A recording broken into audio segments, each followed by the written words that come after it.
Anthony Bourdain, Lydia Tenaglia, set up Jeremiah Tower for us.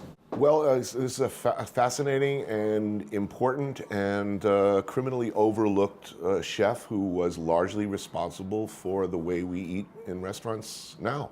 A guy who, for various reasons, was at the top of the world and found himself written out of history. An inconvenient man. You know, Anthony brought the book. He had read Jeremiah's memoir. And he brought the book and he said, I think this would be a really fascinating story.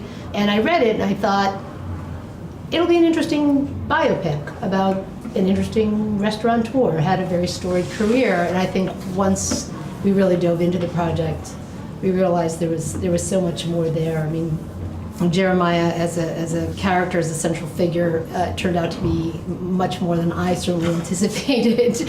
He's a seducer. Yes. He was always the best looking guy in the room, and everybody, male and female alike, who encountered him pretty much wanted to sleep with him immediately. Something that he was very aware of and not ashamed to make use of.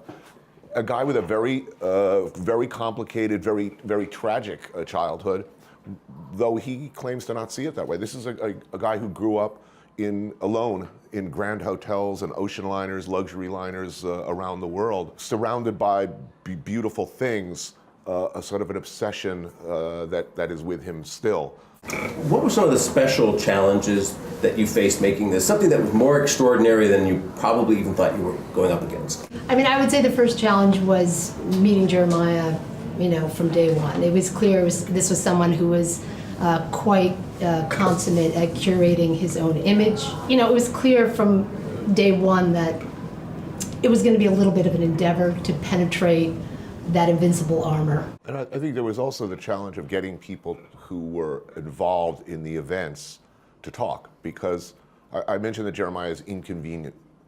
The version of reality that he tells of his career is very much in conflict with official American culinary history, in which lazy and disingenuous food writers have chose to portray those years as something completely different than the reality. Jeremiah remains, particularly in the Bay Area, a very controversial figure because his continued presence is a rebuke to really an almost biblical text defining where slow food came from, where California cuisine originated, who did what and when. He doesn't fit in the story.